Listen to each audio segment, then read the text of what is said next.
can already imagine the sun on my face.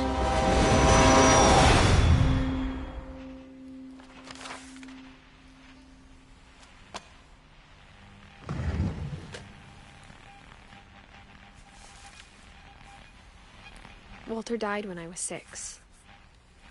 I can't believe my mom never told me he was down here.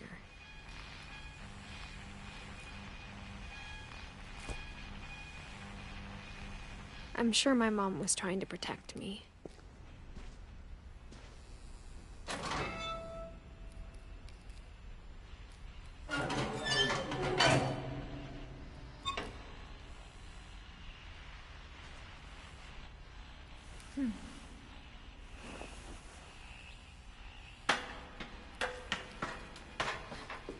Maybe she was afraid I'd end up like Walter.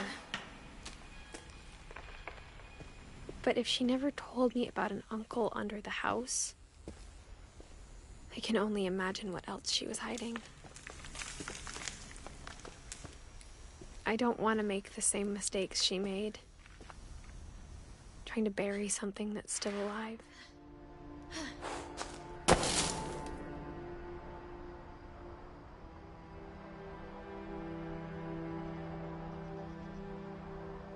Now that there's only one of us left, or maybe 2,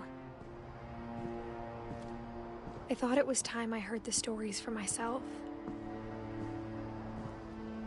and found out what happened to everyone else. But now I'm worried the stories themselves might be the problem. Maybe we believed so much in a family curse, we made it real.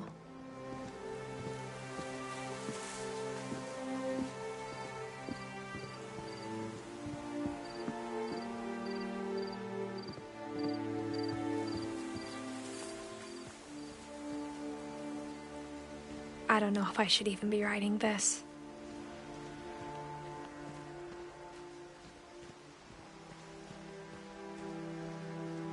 Maybe it'd be better if all this just died with me.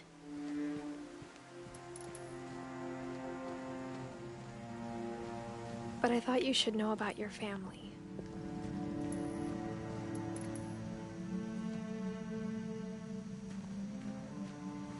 And the history you're a part of.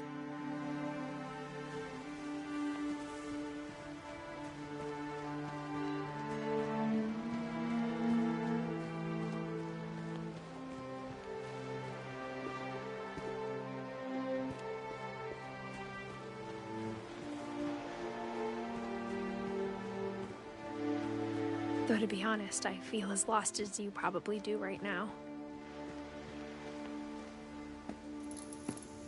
I think the people in these stories believed them, for what that's worth.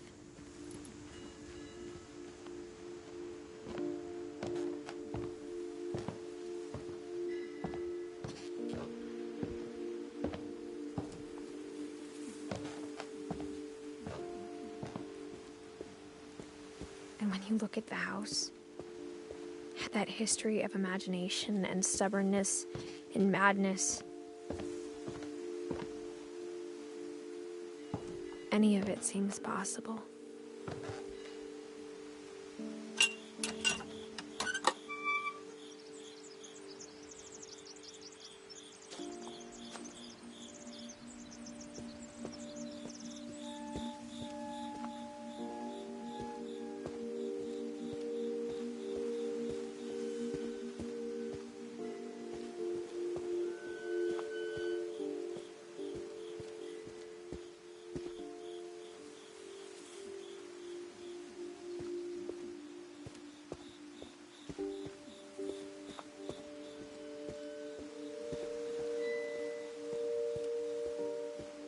I think we've been surrounded by death for so long, we've just gotten used to it.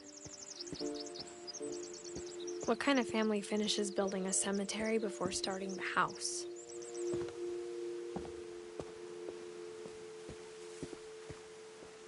It's embarrassing for me to admit this, but the pet cemetery made me more uncomfortable than the human one.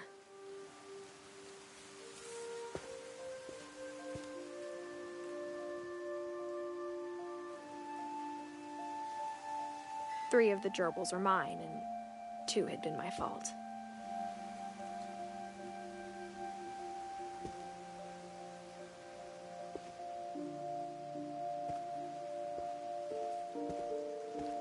Sven built the house, but it was Edie who designed the cemetery.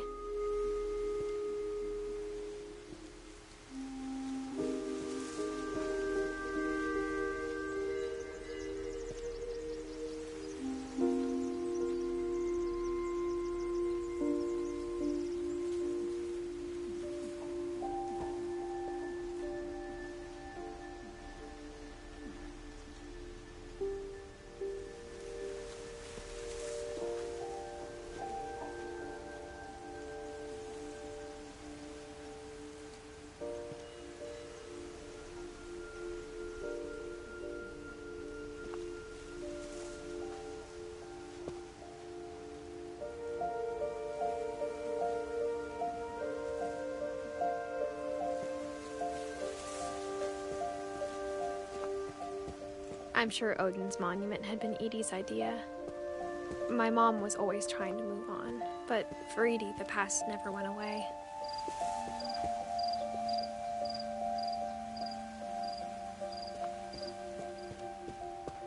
She could see it poking out of the water at low tide.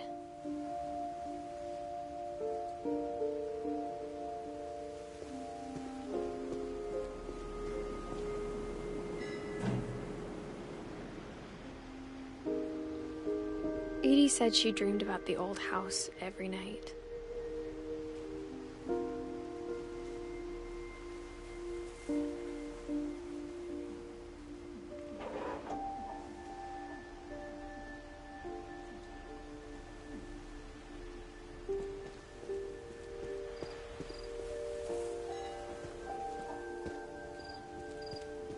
Edie's side was always easier for me to understand. But the older I get, the more I can see where my mom was coming from. Her dad had been pretty strict, but it wasn't enough to save her brothers. She was just trying to do better.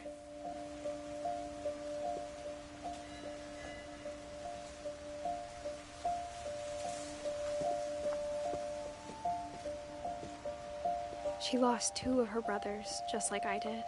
I get why she tried so hard to protect us.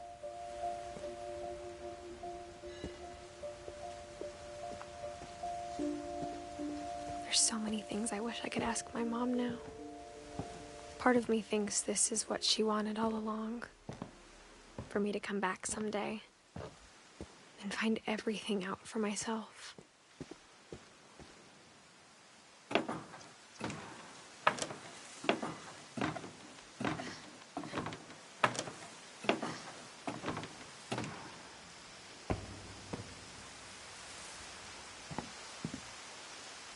But looking back on it now,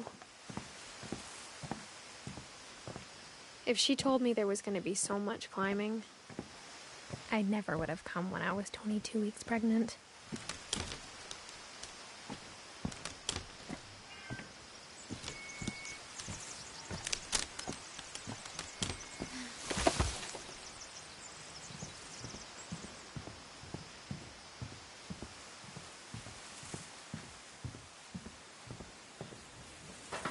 I never met Grandpa Sam, but I think he and my mom had a lot in common.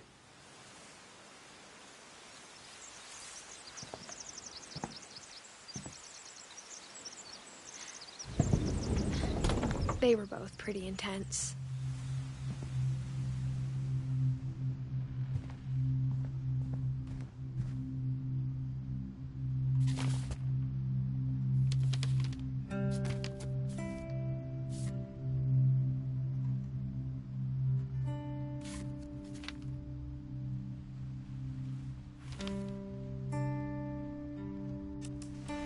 Dawn, I promise, you'll never forget this weekend.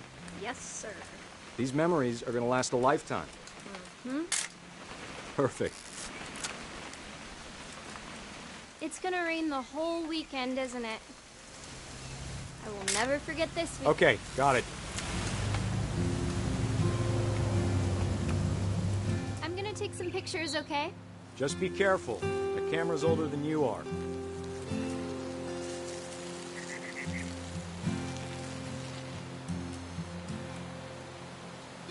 Definitely should not have drunk all that coffee. Hey! That's a keeper. I'm just saying, I'm not always gonna be here, Don. You'll need to remember this stuff, if you want to survive. I'll be fine, Dad. You know who else thought he was gonna be fine? Some guy who died. Don, I'm being serious. I know, Dad. You're always serious. Doesn't being out here make you want to chill out? Well, to tell you the truth, I haven't been out here in 20 years.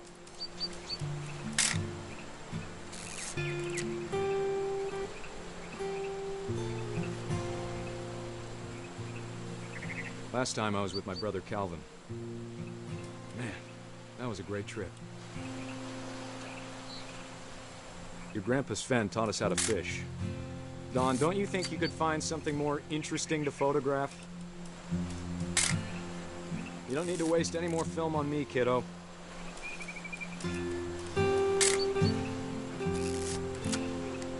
We found an old logging trail. There were deer everywhere. I bet if I could remember where that trail was, we'd spot a buck for you in no time. Give me a minute to check the map.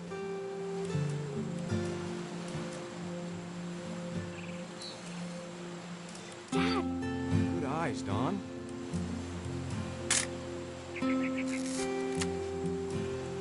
Before you take the shot, let me get a picture of you.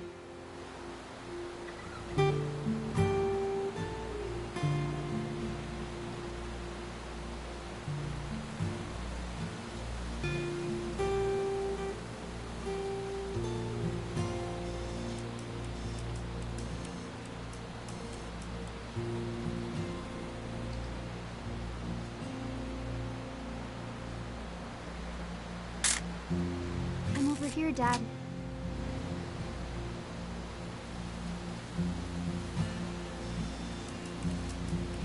Dad, I... Just breathe. Turn off your imagination. Focus on your target.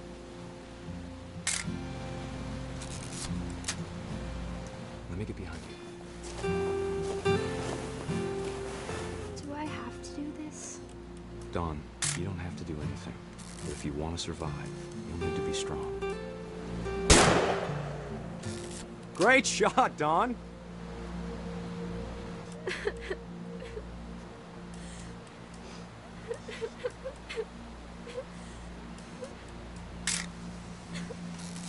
I'm proud of you, Don. Always remember that, okay?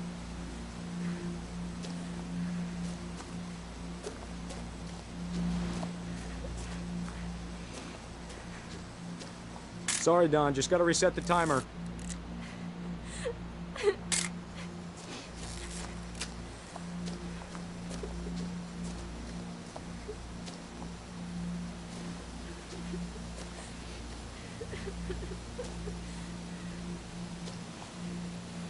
Hang on, kiddo. Just trying to get a shot of the two of us together.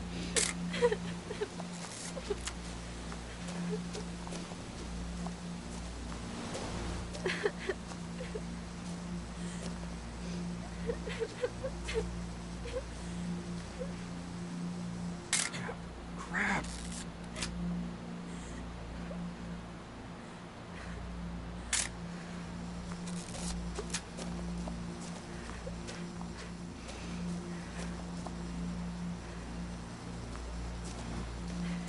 Dad, it's twitching. I think That's it's totally so... normal, Don. Just focus on the camera. Try not to think about... Dad!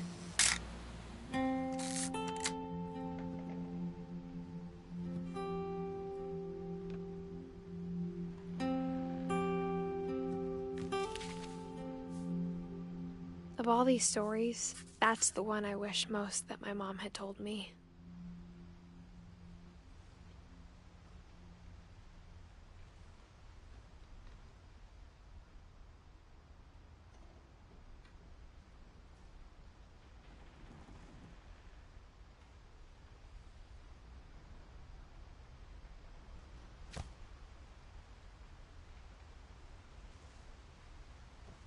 Sam spent his life shooting photos, but Mom said he got nervous being in front of the camera. I guess we're all afraid of something.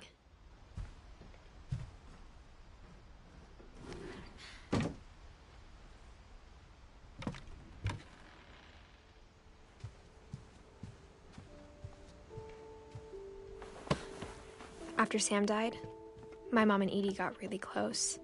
They'd both lost a lot.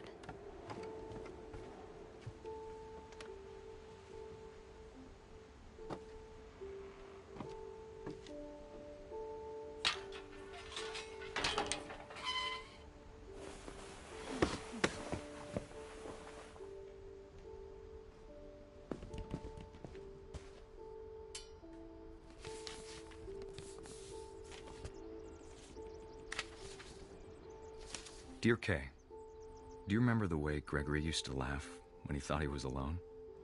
Like something funny was happening, but only he could see it.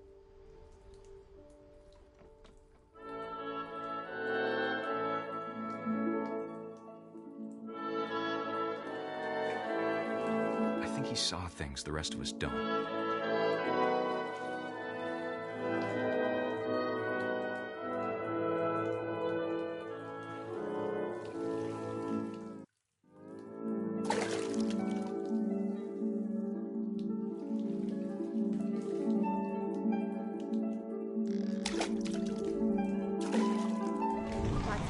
Gregory, it's time to...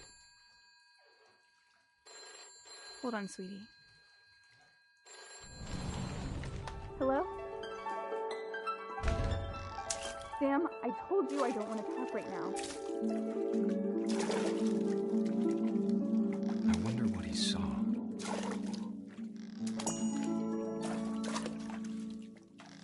What his world was like.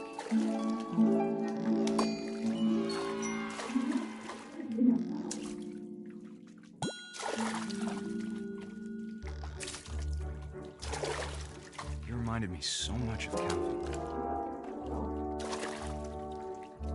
Lost in his imagination. Whatever it was, he saw.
It sure made him happy.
Sorry about that, Gregory.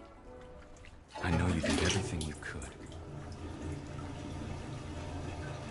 Maybe if I hadn't called that night. Damn it. Hold on, I don't want Gregory to hear this.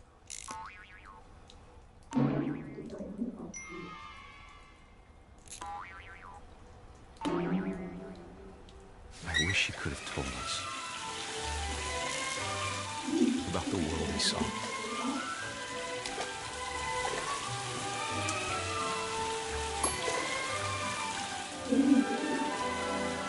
There's so much I don't understand about Gregory, about everything.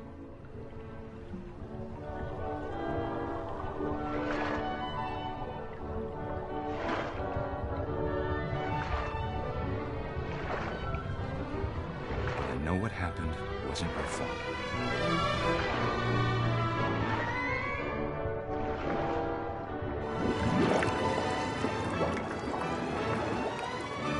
I'm sure he's happy. And he'd want you to be happy too. Good luck, Kay. Love, Sam.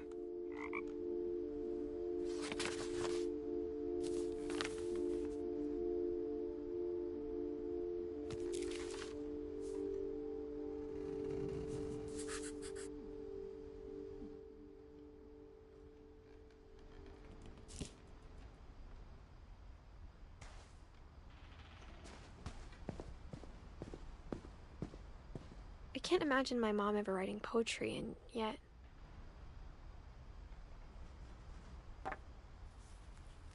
A poem for Gus, who always said the wedding was a bad idea.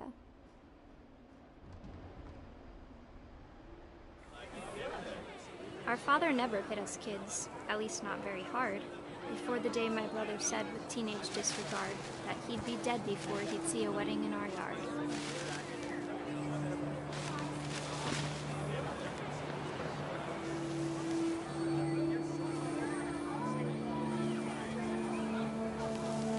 My father made him come, of course, but Gus stood far apart, just flew his kite and bottled up the storm inside his heart.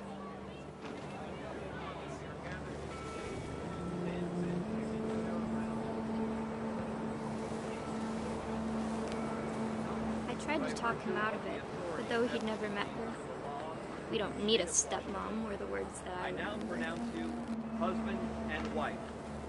Make his bride.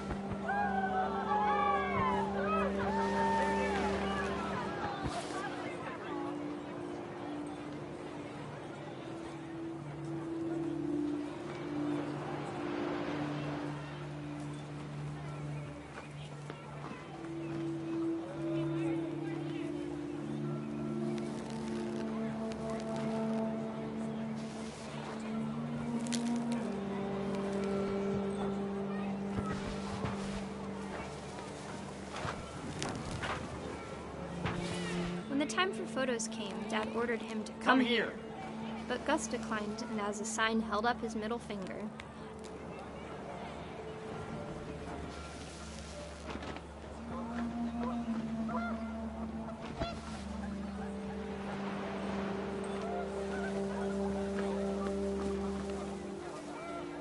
The wind picked up, and panicked geese appeared and quickly went. But all the humans did that day was go inside the tent.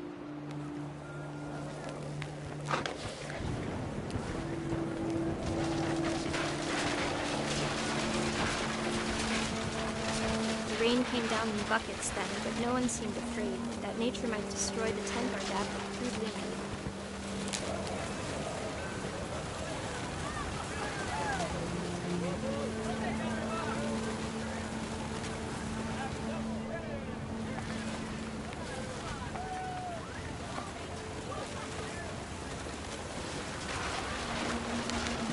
The thunder sounded much too close and full of angry power.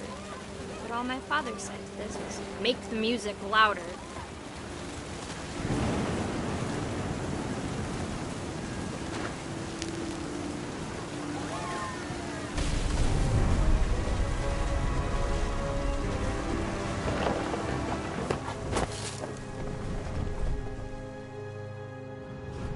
wish that I could truly say I thought about you on that day. Out there on the beach alone, just you, the wind, the sea, and foam. But I didn't, until we found you.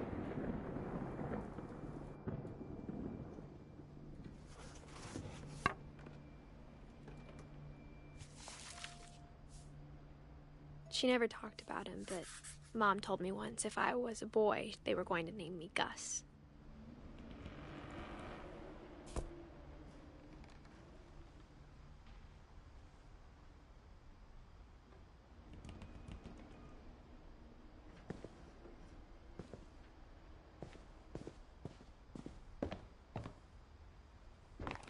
My mom moved up to the loft after her brothers died.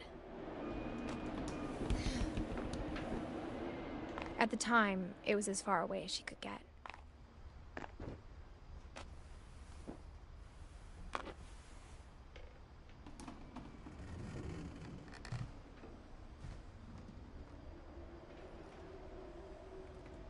Religion was another thing my mom never talked about, but I think it helped her a lot after her dad died. She spent a summer building houses in Calcutta, where she met my dad, Sanjay.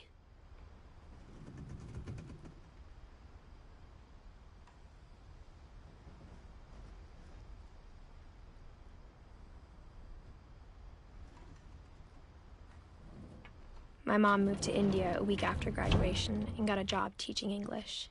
Louis was born a year later.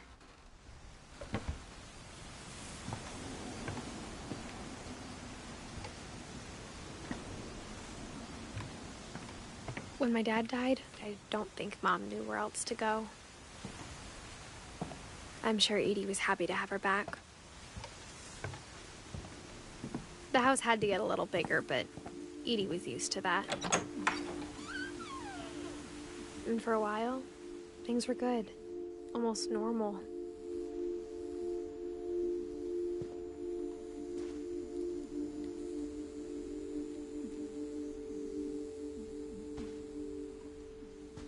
But it didn't last. The beginning of the end was Milton's 10th birthday, when Edie gave him a castle.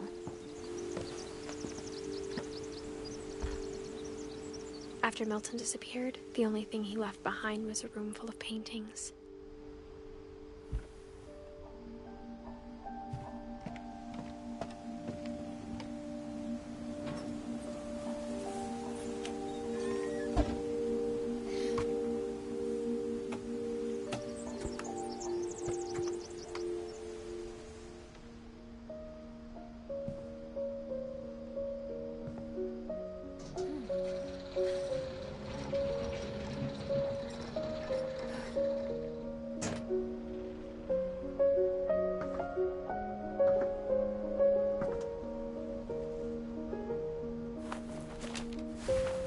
Milton Finch in The Magic Paintbrush.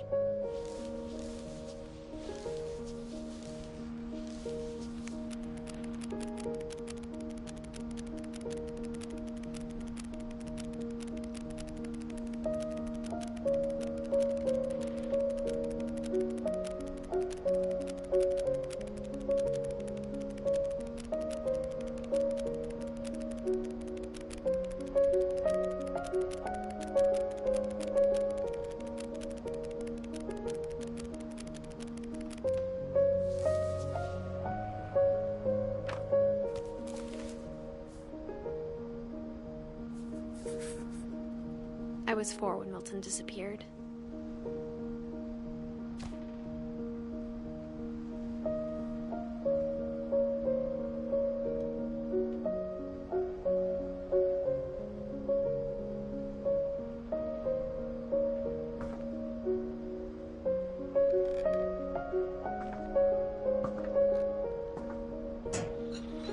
Mom spent months searching for my brother. Then she sealed the doors.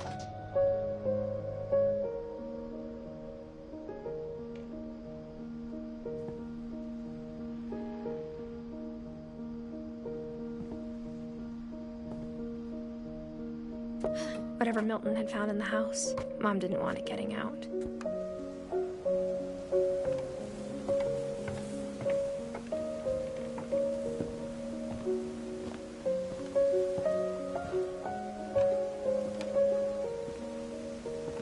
Mom definitely blamed Edie, but I think Louis blamed himself. After he graduated, he just spent more and more time in his room.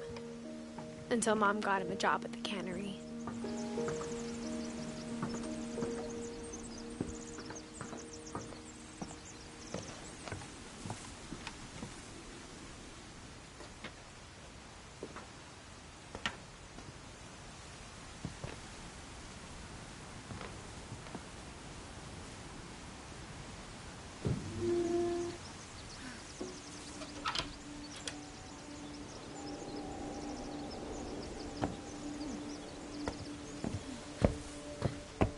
Louis's room smelled very, very familiar. That part of him lived on.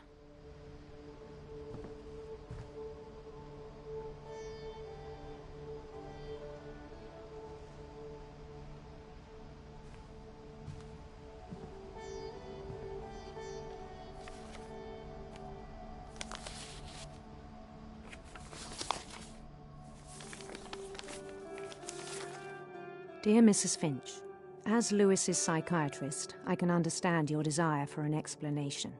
As I see it, the trouble began in January, shortly after we convinced your son to seek treatment for substance abuse. Newly sober, I believe Louis first noticed the monotony of his daily life.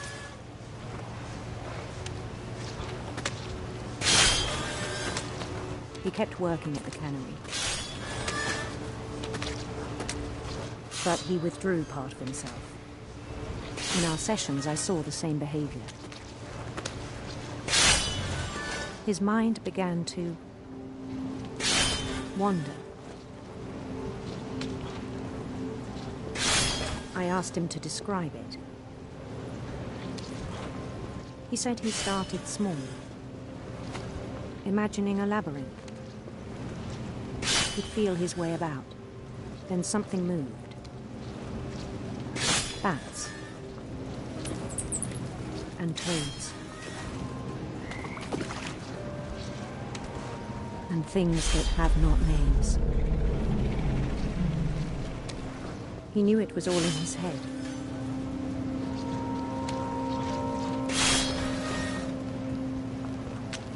But he took it very seriously. I had hoped he'd find himself.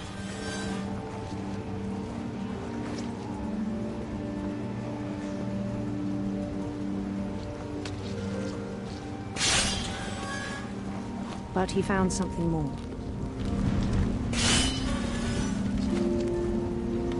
I worried about him then, daydreaming at the cannery. I spoke with his boss. But he said Louis had become a model employee. Methodical, tireless, focused.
like a whole new Lewis. So I let him go on.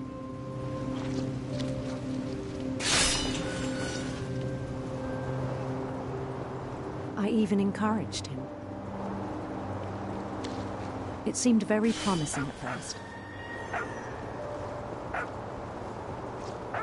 He told me he'd made a new friend.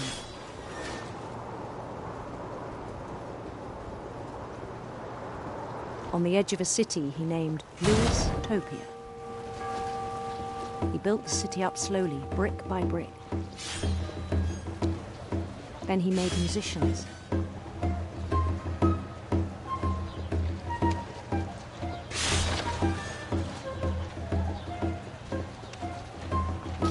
And songs for them to play.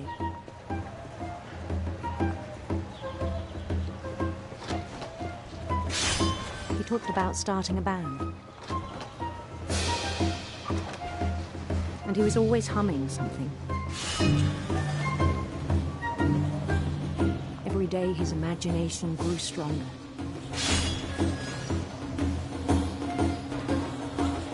He no longer spoke at the cannery. But his chopping was as reliable as ever. Then one day it struck him that all the cheering crowds, even the stones under his feet, were all in his imagination. So he could do whatever he wished.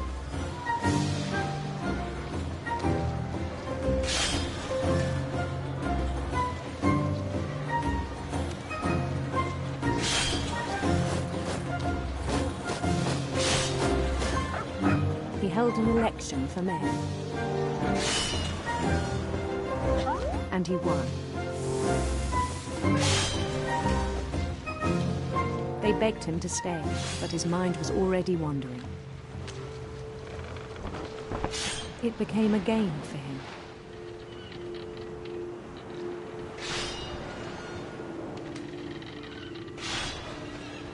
He'd conquer a city, then immediately push on. New Louisville.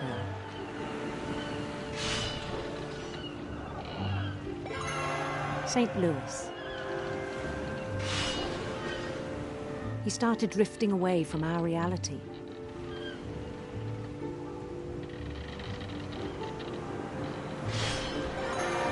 Minneapolis, until one day he forgot to go home from the cannery. Even as his mother pleaded with him, part of Lewis kept sailing on.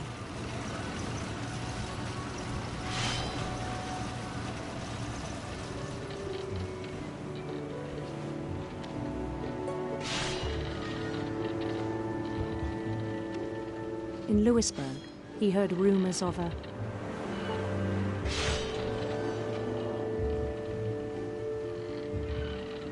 beautiful prince.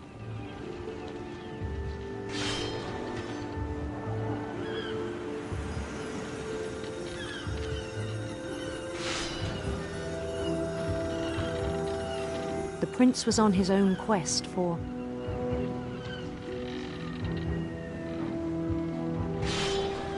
sinister serpents.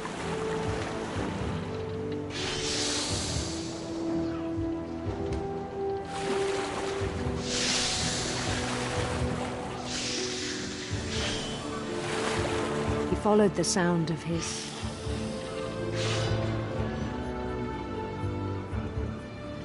silver harp.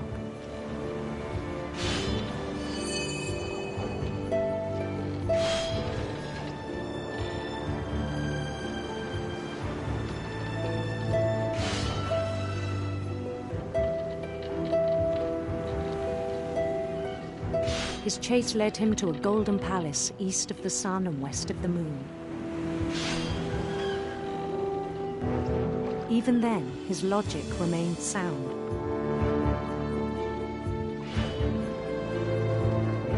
He knew the world was all in his imagination.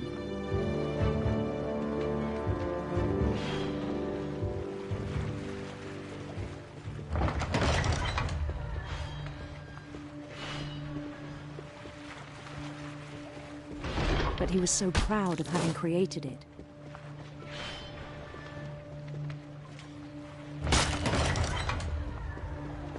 In his own eyes, he'd become something greater than a king.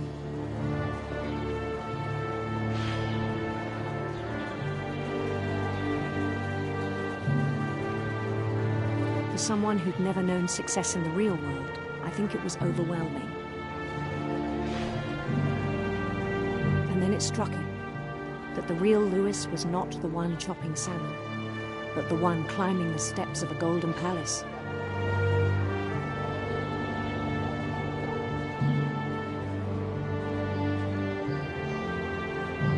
My imagination is as real as my body, he told me.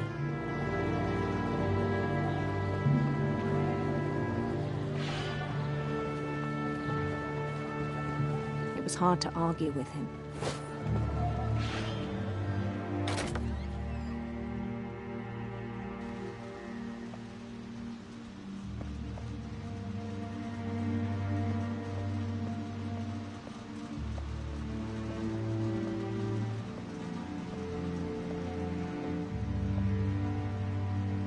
Began to forget the world we know.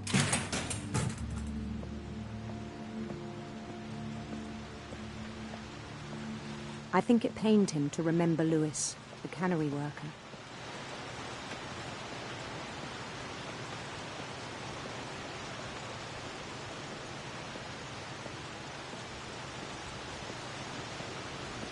He began to despise the man with a royal contempt.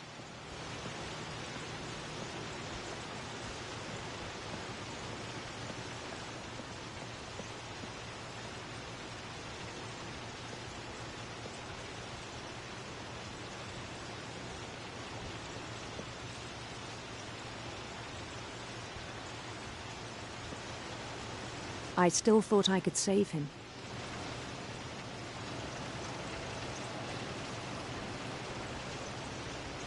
Even after he said he was being crowned king over all the lands of wonder.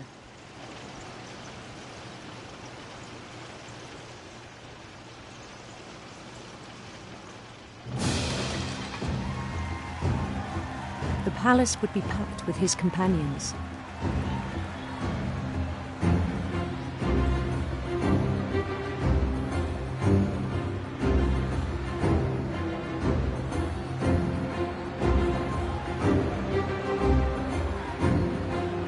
Including the wise Calico who'd insisted on advising him.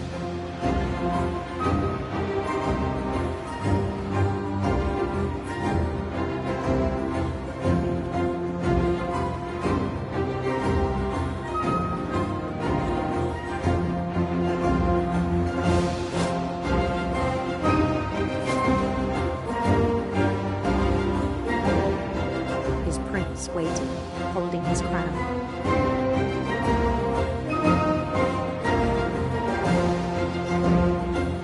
There was only one thing left to do.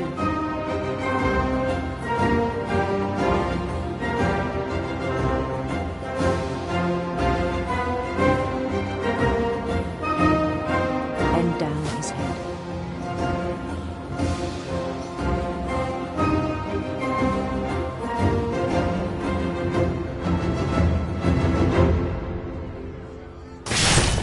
And the rest I think you know. Mrs. Finch, your son was a kind man who will be missed by all of us who knew him.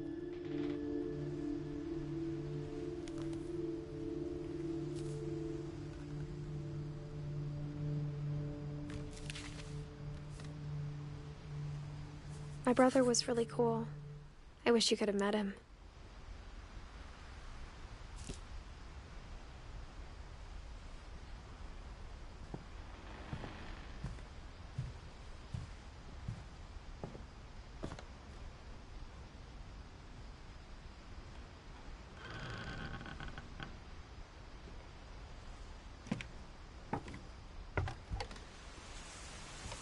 On the way back from Lewis's funeral, my mom told me to start packing. She waited until the day before we left to tell Edie. I'm not sure if she wanted to make it easier or harder. I wish we'd stayed. but I understand why we left.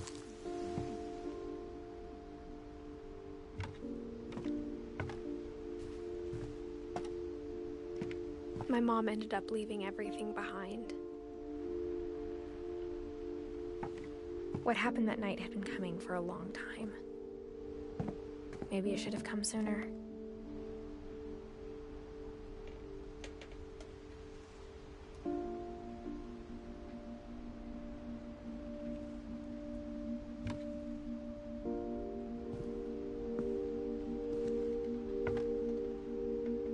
But it had to end one way or another. All that's left now is to tell you about that last night.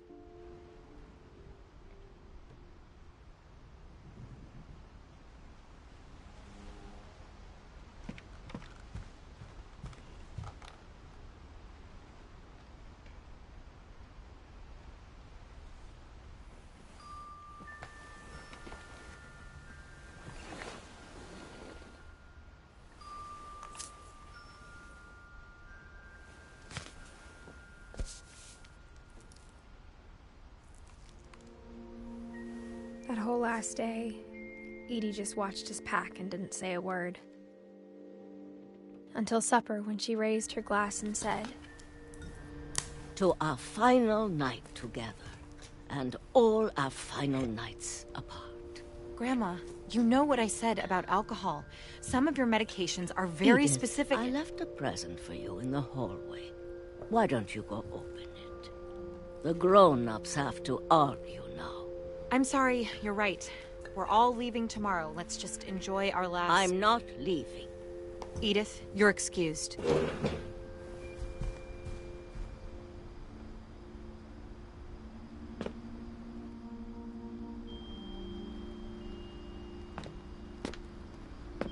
The power had been shut off that morning, but Edie always had plenty of candles. When my mom sealed the library, I don't think she knew about the other entrance. Or that Edie had a key to it.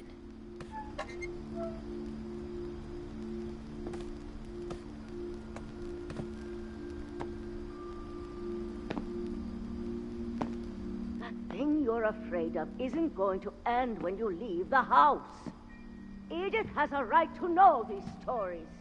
My children are dead because of your stories. I think it's best if Edith and I leave tonight. We'll have the nursing home send a van for you in the morning. Okay? Dear Edith, there's so many stories I wish I could tell you, but there's only time for one. This is about what happened on the night you were born. That night, the tide went way, way out. It was the first and last time I ever saw the old house aground. There'd been an earthquake out in the middle of the ocean. They called it the lowest tide in 1,000 years. God, it smelled awful. You know, I've seen that house every day of my life.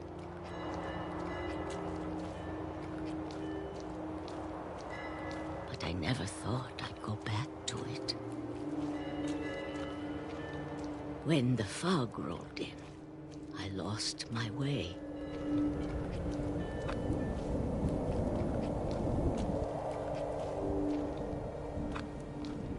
I got turned around.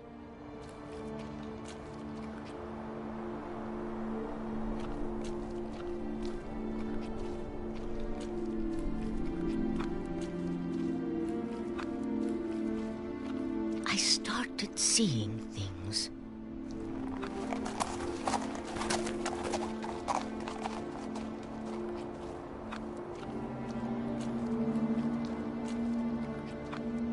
Things I'd forgotten had ever existed.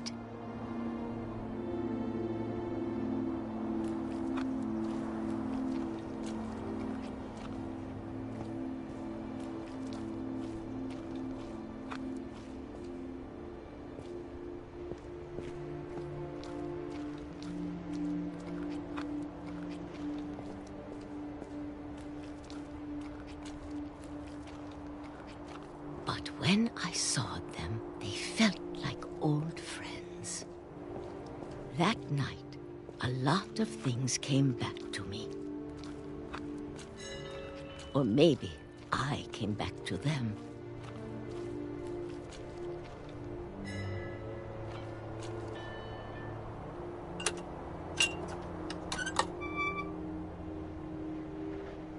Things I can't explain, but that I need you to try and... Edith, what are you doing in here? It's mine. Edith! Mom, you're gonna rip it! Let go! I kicked and screamed, but Mom dragged me to the car. I never saw Great-Grandma Edie again. The next morning, the van came to pick her up, but she was already gone.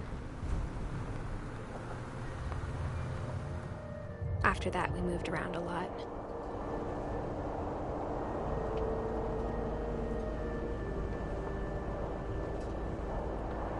We both tried to make the best of it.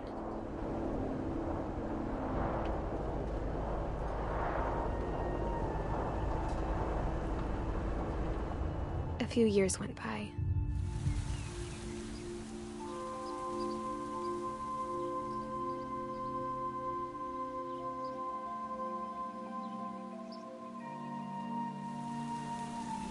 My mom didn't like to talk about it. But she started getting sick a lot. The rest happened pretty quickly. She got better for a while, and then she didn't.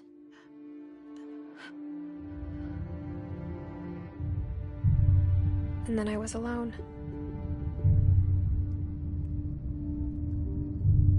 The last Finch left alive.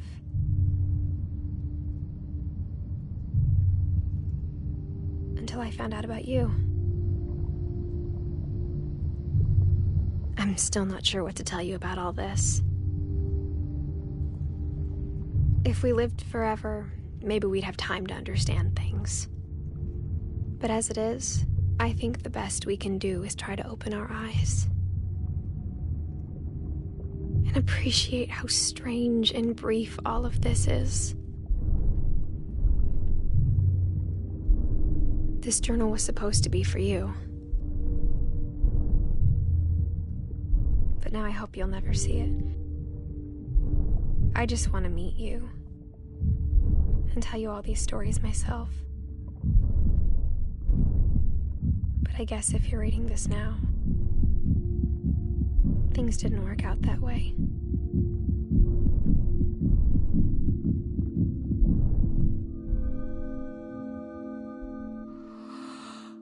This is where your story begins. I'm sorry I won't be there to see it. It's a lot to ask, but I don't want you to be sad that I'm gone. I want you to be amazed that any of us ever had a chance to be here at all. Good luck.